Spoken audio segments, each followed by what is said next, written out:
I'm sure you have had this experience of putting some silverware in a glass, a fork, a knife, or a spoon, having the light come through the glass and making it look like the silverware was bent. It wasn't bent, but what you saw was a process called refraction. Refraction is where when the light hits something immersed in water, it can create a distortion called refraction. The spoon or the knife or the fork is not bent, but it appears to be bent because of the environment in which it is in. We live in a world that creates a refraction, a distortion. It can so turn things to make things that are straight look crooked, and make things that are crooked appear to be straight. And so, living in an upside down world, we often become upside down people, thinking we know the right way and going the wrong way, having the right way, choosing the wrong way. In fact, the world can make it look like a straight Christian is a crooked person, or that a crooked person is a straight person. It can refract reality. God is giving us reality, and he wants you to know that you don't wrestle against flesh and blood. The physical world is not your problem. It's merely the vehicle for your problem.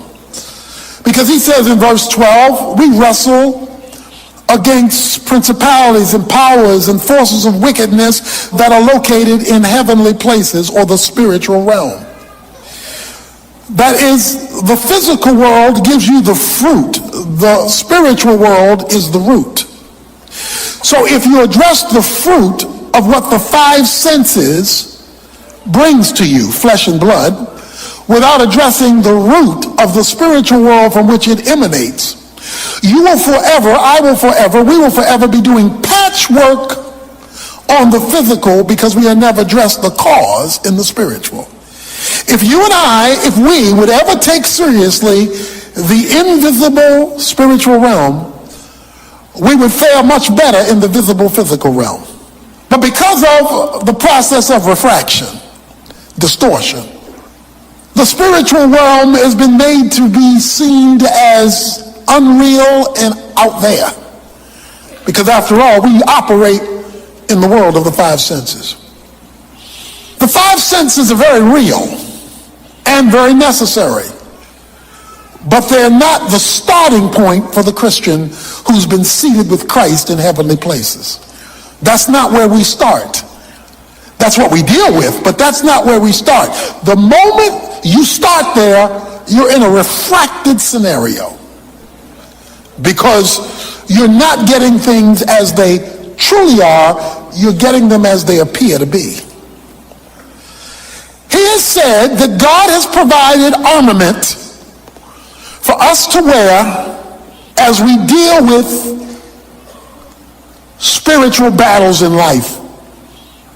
In verse 14, he started off with the belt of truth.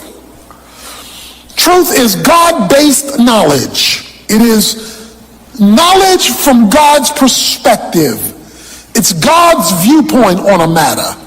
Truth is God's viewpoint on a matter. That's the truth, the whole truth, and nothing but the truth, so help you God. Truth is an absolute objective standard by which reality is to be measured. Something is real based on how God views it, not even based on how you see it. If you're going to win in the spiritual realm, truth must be worn continuously as a belt, because Satan is a liar, and if he knows you're not committed to truth, he will suck you dry based on half-truths or full lies. He then says, put on the breastplate of righteousness. That is, tether your rightness to the truth. The breastplate, the chest, because in the chest is the heart. Have your heart committed to right based on the truth that you now concur with. And then last time we saw in verse 15, he says, have your feet in the gospel of peace. true peace, lasting peace, comes not from a pill, it comes from the gospel.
It is embedded into the gospel because the gospel has the grace of God within it, which has been deposited into the spirit that's lodged in your soul. Your soul is lodged in your body. In the pill of your spirit is all the peace you've been looking for, that you've been paying for out there. He says the peace you're looking for is in the pill called the gospel. But if you don't know the gospel, or you don't know how to access the gospel, then the peace that the gospel holds, you don't experience. So you go out looking for pseudo peace, false peace, temporary peace, or you settle for chaos management. Chaos management, not authentic peace. And I said, you always know whether it's God's peace because you don't understand why you have it, given the mess you're in. It's a peace, the Bible says, that passes understanding. You say, well, how do I access all of this that you tell me I have if I'm a Christian? An assumption is that you're a Christian. If you're not a Christian, you have nothing to access. But if you are a Christian, if you have responded to Jesus Christ, how do I access this victorious living in the midst of the spiritual battle that I'm experiencing in my physical world? How do I access it? He answers that in verse 16. He says, in addition to all, taking up the shield of faith, with which you will be able to extinguish all the fiery darts of the evil one. He introduces us to the next piece of armor called the shield of faith, or let's put it another way, the shield which is faith. The shield is actually faith itself. I want to today clarify faith for you because many of us have misunderstood faith, misused faith, misunderstand faith, and yet faith is critical because he says, leading off verse 16, in addition to all. In other words, and I know I've told you a lot so far, but if you grab this one, you got it all. This one, he says, is key. Faith. In addition to all, take up the shield of faith. Now, notice the verb, take up. The first three pieces of armor, he didn't use the word take. He uses the word to be. In the text, it says having in verse 14 and 15, having the belt of truth, having the breastplate of righteousness, having the shoes of the gospel. But now he switches verbs. The first three are something you wear all the time. You keep truth with you. You keep righteousness with you. You keep the peace of God with you. You keep those with you. But now when he comes to this next piece, the shield of faith, he says that when you pick up, you take. The first three you keep with you all the time. The last three you pick up on an as-need basis. It's like a baseball player. He wears his baseball suit during a baseball game. He never takes off his uniform, but he picks up the bat when it's time for him to bat. He picks up the glove when it's time to go to the field. In other words, he picks up those as needed. The first three you keep with you. You never take them off. You never change those clothes. But now you must take up the shield of faith. Please notice, you got to take it up. God won't take it up for you. This is your responsibility. He calls it a shield of faith. A Roman soldier had a shield.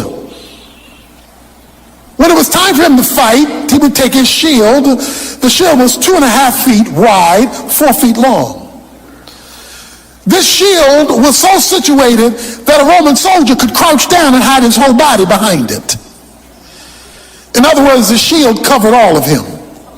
When it was positioned correctly, his full body could hide behind it. In fact, when you see them in battle, sometimes the Roman soldiers would link their shields next to each other and a whole army could have crouched down and hide behind it. Because the shield of faith would handle anything that the enemy threw at it, whether it was a javelin or whether it was an arrow. So the reason why this particular armament is so critical is that it covers all of you if you're behind it properly. He says, in addition to all, take up the shield of faith. When do you need to take it up? Well, he told us earlier, on the evil day. The evil day is the day all hell breaks loose in your life. It is when you're under attack. It's when the finances are so low you don't know how you're going to make it. It's when you've lost your job and there's none in sight. It is when everything is breaking down emotionally. It's the evil day. It is the day when all hell is broken loose in your life. The day of your attack. On that day, you need to be covered by a shield which is called faith. When they launch space capsules into the air and they come back down into the atmosphere, they would burn up except that they have a shield around them. This shield, in light of the heat breaking into our atmosphere, keeps them from burning up. On the evil day, you feel like you're going to burn up. He says, but if you have a shield, you'll make it in an atmosphere of chaos. So the question is now, what is faith? What is faith? Let me give you a simple definition of faith, as simple as I can get it. Faith is acting on the truth. Faith is acting on the truth. Now, if you don't know the truth, or if you don't act on the truth, the word faith is a meaningless phrase. It's talk. Faith is acting on the truth. So in order to have faith, you got to find the truth. And the truth is God's view of a matter. So if you're not interested in discovering God's view on a matter, forget having a discussion about faith. Because faith is only faith when it's tethered to truth. Because when it's tethered to truth, it knows the right decision to make, confirmed by the shoes of peace, because you exercise the real meaning of faith. Faith is merely acting like God is telling the truth. A lot of people talk about faith who are not connected to the truth and wonder why faith isn't working. So guess what they do? They go around looking for more faith, thinking if I can get a little bit more faith, maybe I can get a little bit more help. But you cannot have faith and get help if your faith is not tied to truth.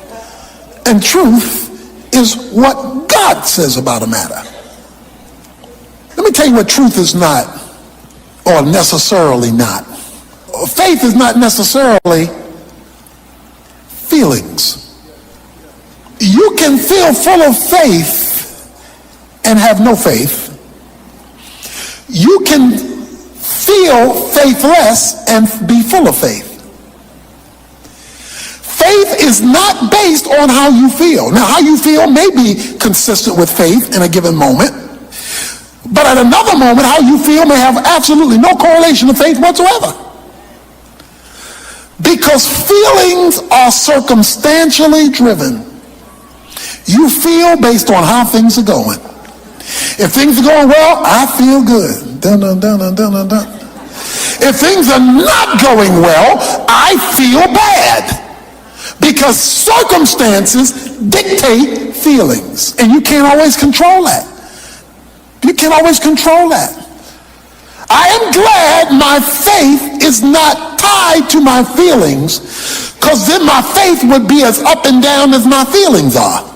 And we all up and down to various degrees on the feeling side. So I want to get feeling out of the definition of faith, although sometimes it is consistent with faith.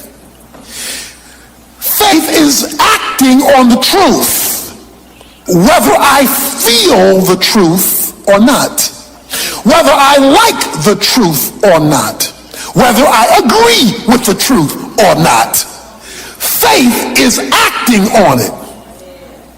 So you can feel faithish and be faithless. You go to the movie, it's a horror flick. It's a horror flick. You know those monsters aren't real. You know that. You know the zombies coming out of the grave aren't real.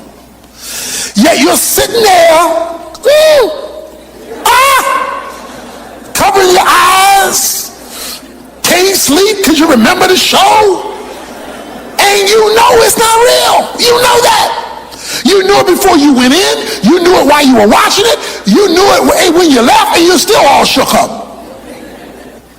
That is because the masters of the media so constructed the lie of the horror film to make you feel like it was true, even though intellectually you knew none of that was real. But they manipulated it so and made it seem so real that it governed your feelings. You will never overcome the movie until your mind overcomes your emotions.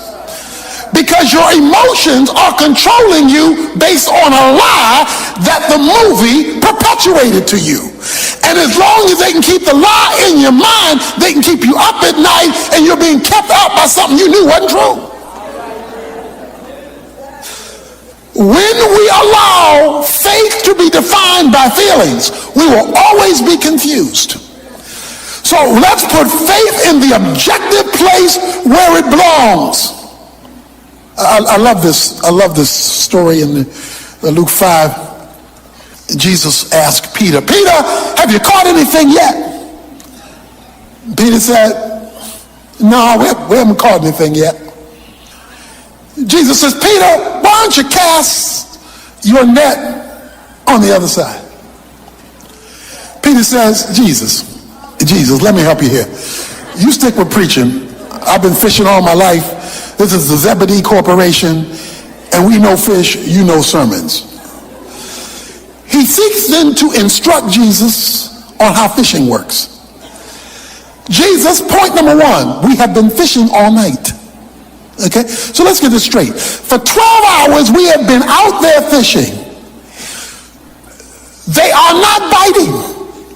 So for you to ask us to throw the net in doesn't make sense. Problem number two, we're in shallow water now. We're about to come in. We are not in the place where fish bite. So we've given the time, we've given the expertise, we've studied in school the location, we've got history in this company, we got all this stuff going for us. So Jesus, stick to preaching. We know fish. Jesus says, will you just cast the net on the other side? Peter doesn't feel like it makes sense. His history says it doesn't make sense. His perspective, his company, none of this makes sense. But then he says, but at your word, just because you said it, even though I don't kind of think you know what you're talking about, but because you said it, I'm going to act on what you said, even though my perspective doesn't agree with what you said. I'm going to act. And he threw the net on the other side. When he threw the net on the other side, he got the biggest catch of his fisherman life. It said he got so much catch of fish that it dragged the boat down and the boat was about to sink. He could now build a condo on the Galilee River. He caught so much fish.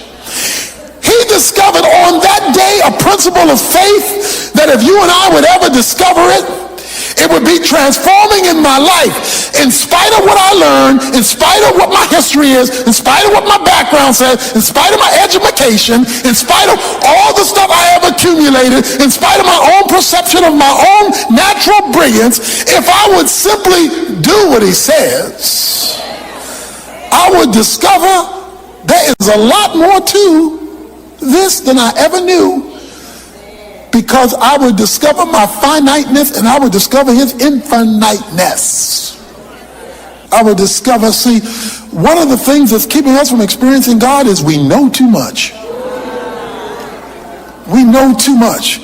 If we were half as educated in the Word as we were in the world, we'd be a lot further. We want a master's degree in our subject, but we want to be dropouts in Scripture. And we wonder why nothing's working, because we don't know enough truth to have faith in it. Faith is acting on the truth, which means I want to know the truth so I can act on it, which exhibits faith so that I can see God move. Now let me explain something now. Faith does not make God move. Let's get this straight. Because if you believe faith makes God move, then you're going to be looking for more faith. You don't need more faith. You have if you're a Christian, you have all the faith you're ever going to need for anything God's going to do with you. Let me help you now. Oh, God's trying to increase my faith. No, he's not. He's trying to increase your knowledge, but you've got plenty of faith. Because Jesus said, if you have faith the grain of a mustard seed, you can move mountains. In other words, a little dab will do you. You don't need more faith. You need more truth. Because if you put a little bit of faith in a whole bunch of truth, that's all you need. Faith does not get God to move. All faith does is access what God has already done. Faith is the point of access, not the point of power. The power is in what God has already done in grace when he deposited the divine life within you in seed form. As the knowledge of God enters into that seed expands, and all you're doing with faith is withdrawing what grace has already put on deposit. So stop looking for more faith. You don't need more faith. The moment you act on what God says, that's all the faith you need. You got plenty of faith. So you got all the faith you need. Whatever growth your faith needs, it will get from the action you take, not by trying to conjure up more faith. Not by trying to whip it up. Just trying to whip up faith. When really all you're doing is whipping up emotion. You're not whipping up faith.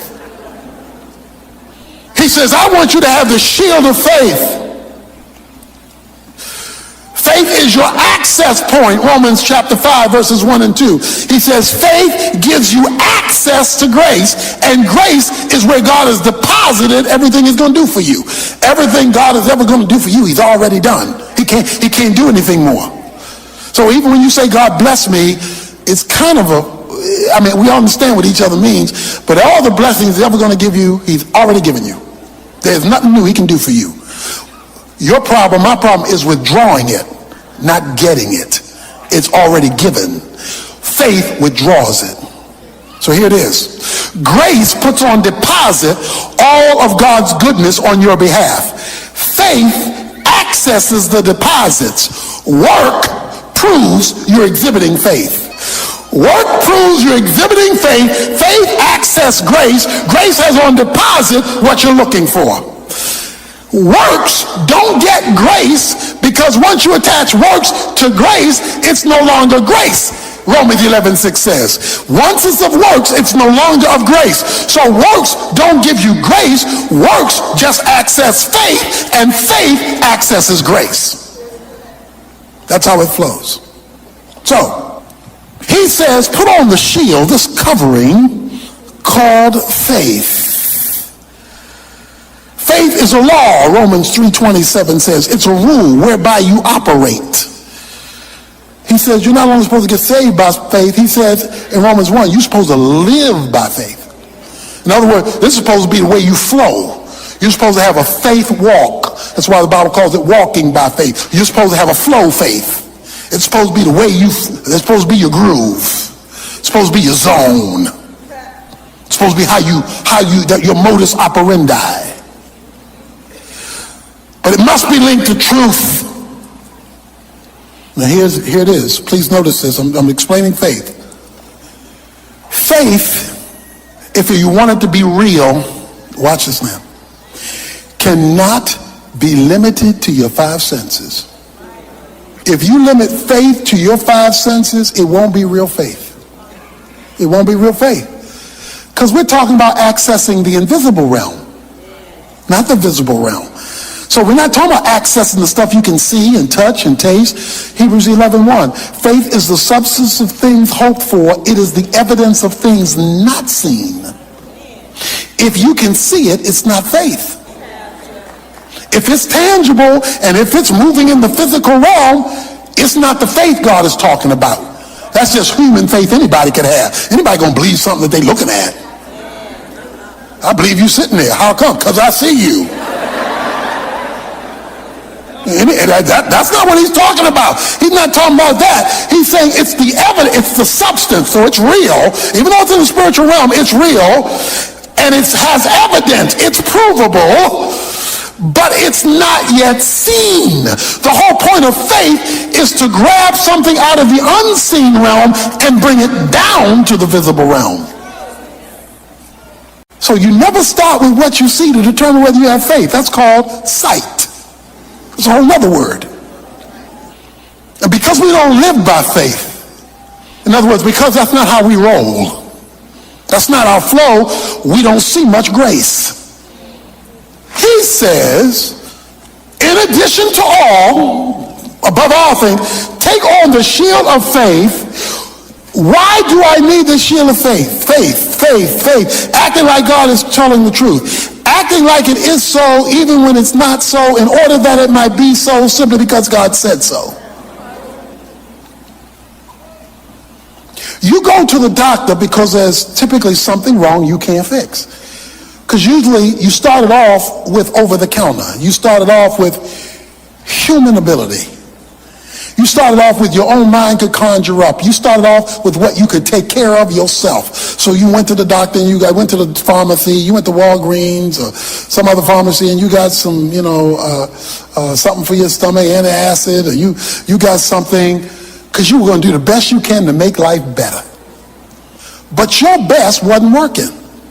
So you call the doctor.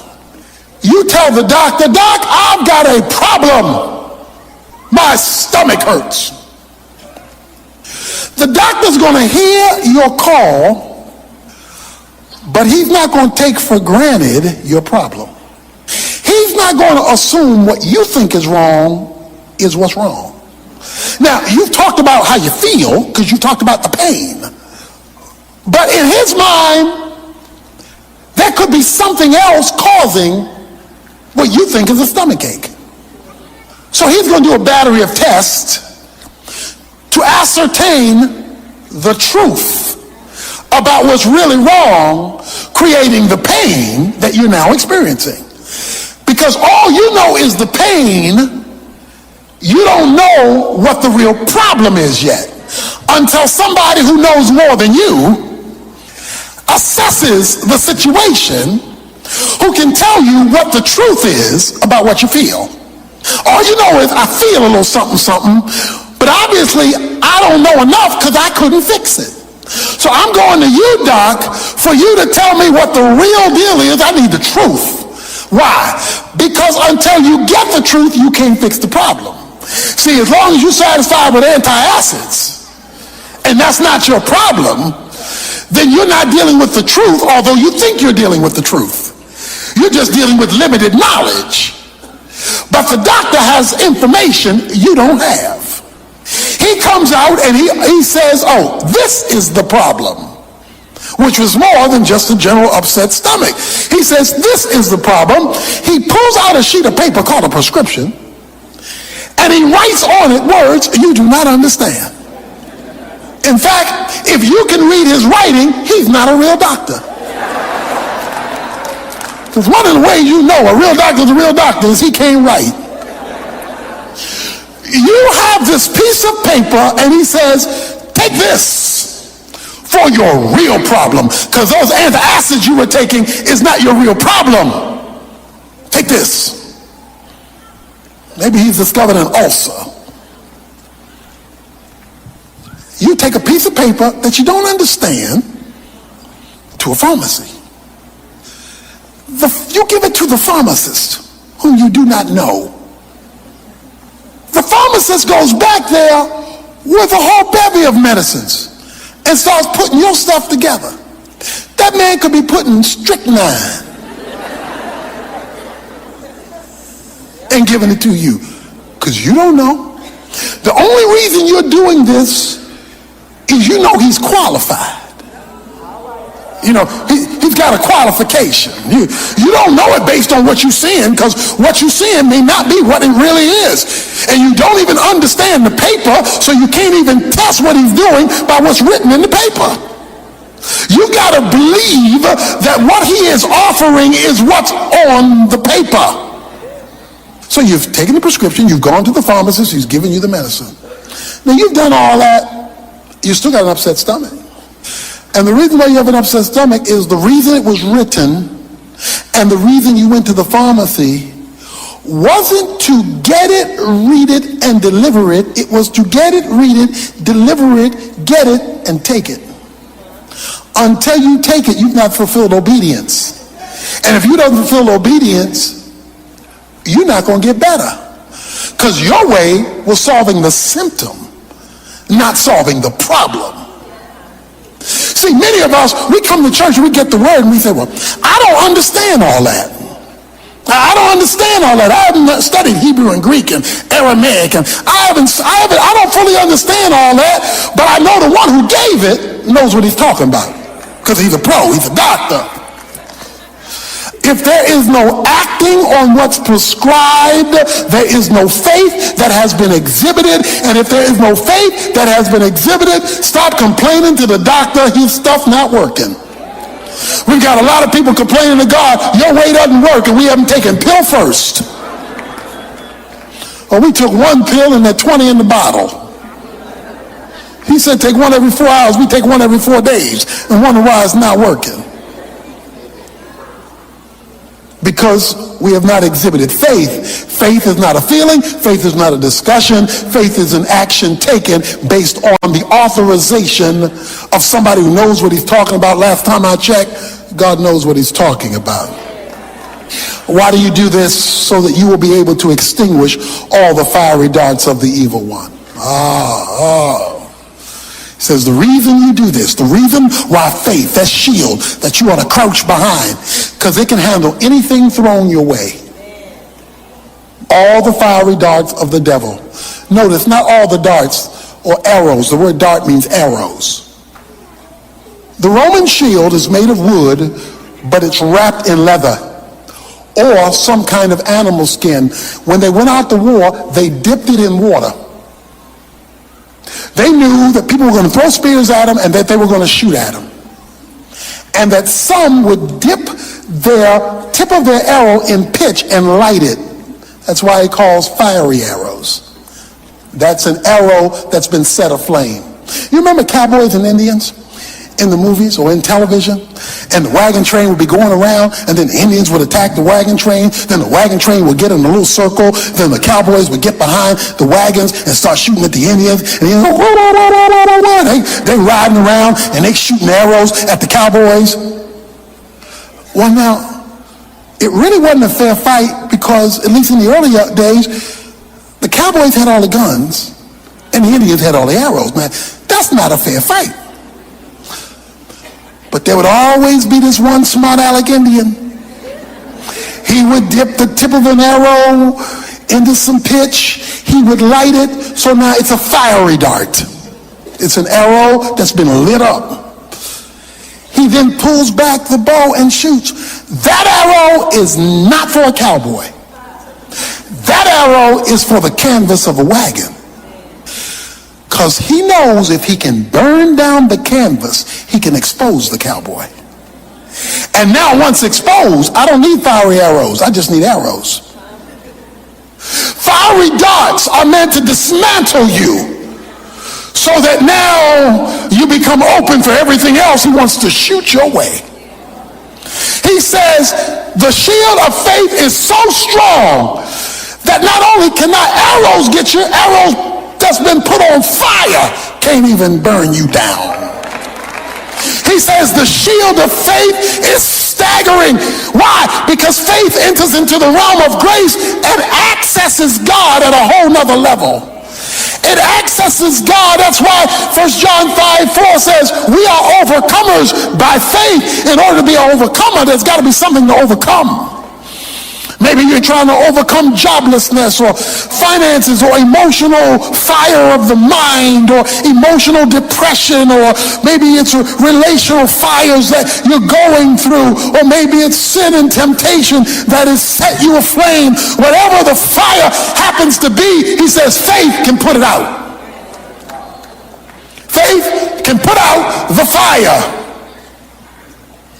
But you've got to define faith God's way, not your way. Any weightlifter who can lift 500 pounds doesn't have a problem with 100 pounds. If you can lift 500 pounds and somebody says, well, can you lift this 100-pound bag? Ain't nothing but a thing, because if you can handle 500, 100 is no big deal. On the cross, Jesus Christ handled the sins of the whole world. The whole world, for all people, for all time, all sin was pinned on Jesus Christ 2,000 years ago on the cross. All the sins of all mankind for all world was put on Jesus Christ on that day. So if he could handle all the sins and all the circumstances of all men for all time, what did you tell me your problem was? What did you tell me your situation was? What did you tell me your need was? And you're going to imply the God who can handle it for the whole world on the cross, yours is a little bit too heavy. No, what's missing is faith in it, not power for it.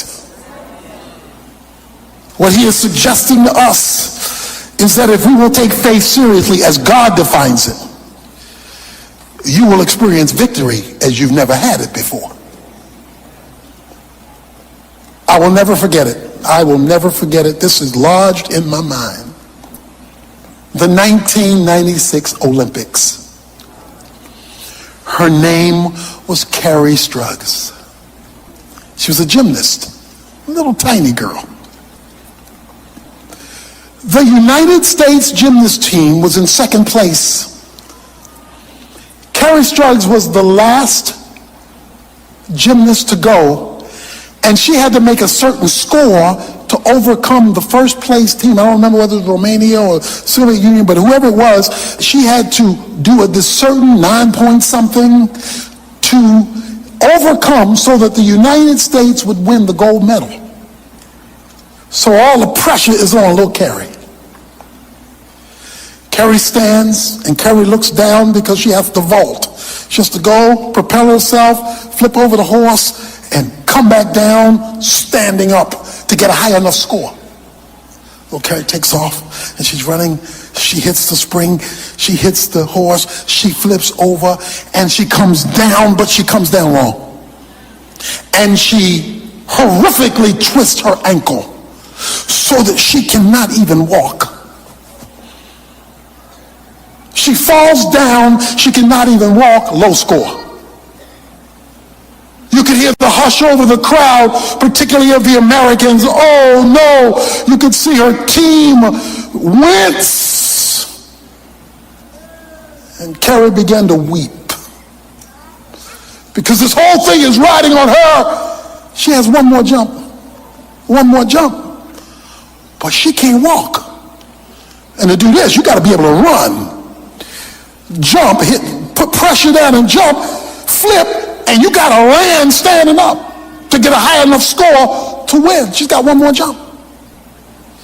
So she's there weeping and trying to stand up, barely can stand up on the one leg, can't put any pressure on the second leg.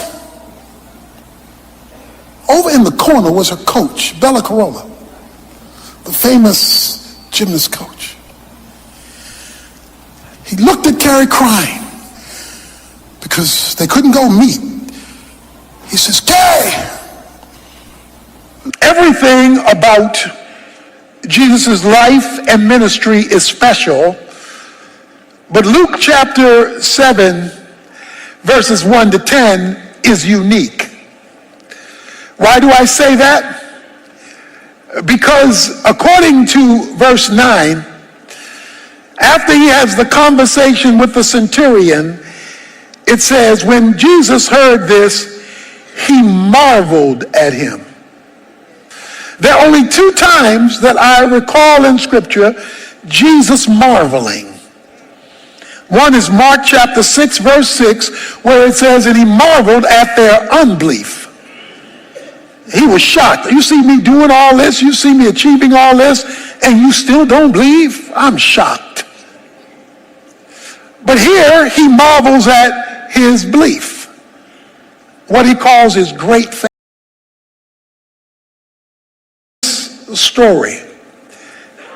But what you may think blew his mind may surprise you.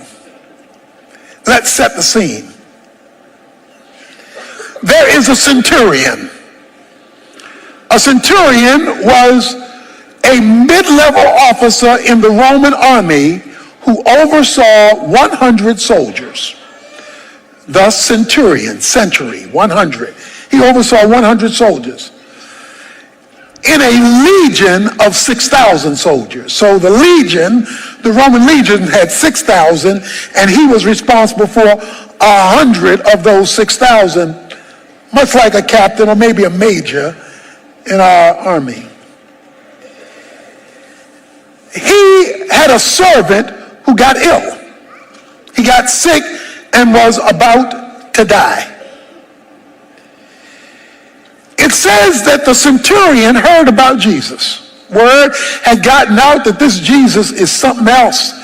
The blind see, the lame walk, the dumb talk. I mean, it's just this Jesus is blowing folks' minds with what he's doing. So he sends a couple of Jewish leaders to ask Jesus to come and save his servant who's about to die. Now that's unusual within itself because the Jews hated the Romans.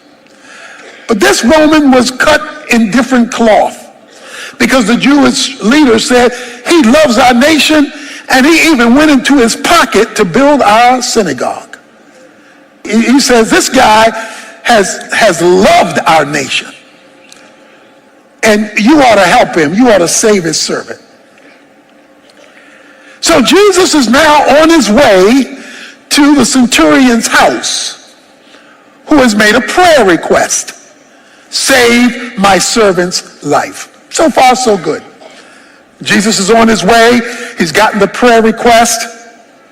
Looks like the answer is on the way. However, before Jesus gets to the house, the centurion sends the message. He says in the end of verse 6, I am not worthy for you to come under my roof. Don't come any further. He sends some of his friends and says, tell Jesus don't come any closer.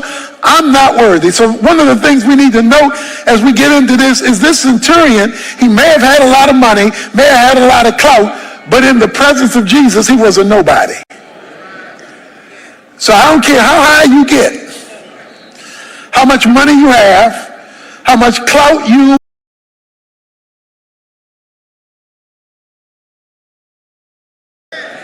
So So this highfalutin centurion understood, he knew his place in the presence of Jesus. He says, don't come to my house. I'm not worthy for you to come. But wait a minute, you just asked him to come. You just asked him to come save your servant. But now you're telling him not to come. Or well, what do you want him to do? The centurion says, he says, I'm not worthy, verse 7, but just say the word, and my servant will be healed. The key to this whole story is verse 8. I need to read it again. For I also am a man placed under authority, with soldiers under me, and I say to this one, go, and he goes, and to another, come, and he comes, and to my slave, do this, and he does it. Now when Jesus heard this, he marveled. Let's parse this. I am also a man under authority. Let's back up to one word. Also. I am also a man under authority. When you use the word also, you mean like something else. I am like something else, or in this case, I am like someone else. I am also a man under authority. Well, who is he talking to, and who is he talking about? He's talking about Jesus. He says, Jesus, I'm like you. I am just like you. I am a man under authority. Why does he say that? Word has gotten out about Jesus doing all these miracles. Again, the blind see, the lame walk, folk can now talk, even folk can be raised from the dead. And Jesus is doing some big time stuff on earth. But the centurion says, Jesus, I know how you're doing that. You're doing all that stuff you're doing because you're under authority. Because I am also. You are also. You're pulling all this off because there's somebody over you allowing you to do it. You're under authority. I also. Jesus Christ in his humanity operated not by virtue of his deity, but by virtue of his submission. Jesus says in chapter 5 of John, verse 19, these words, therefore Jesus answered and said unto them, truly, truly, I say to you, the Son can do nothing of himself, unless it is something he sees the Father doing. For whatever the Father does, these things the Son also does in like manner. For the Father loves the Son and shows him all things that he himself is doing. And the Father will show him greater works than these, so that you may, catch this word, marvel. So let me give you the principle and then break it down further. Because this is a principle that will give you access to the miraculous. You cannot exercise legitimate authority over what you're supposed to be over unless you learn to be under what God has put over you. If you're not under what God has put under you, you can't ask God to help you to deal with stuff that's underneath you. If you are out of alignment with that which is legitimately supposed to be over you, you lose heaven's authority to be able to boss situations that's supposed to be under you. If you rebel against the authority up here is not going to help you with your situation.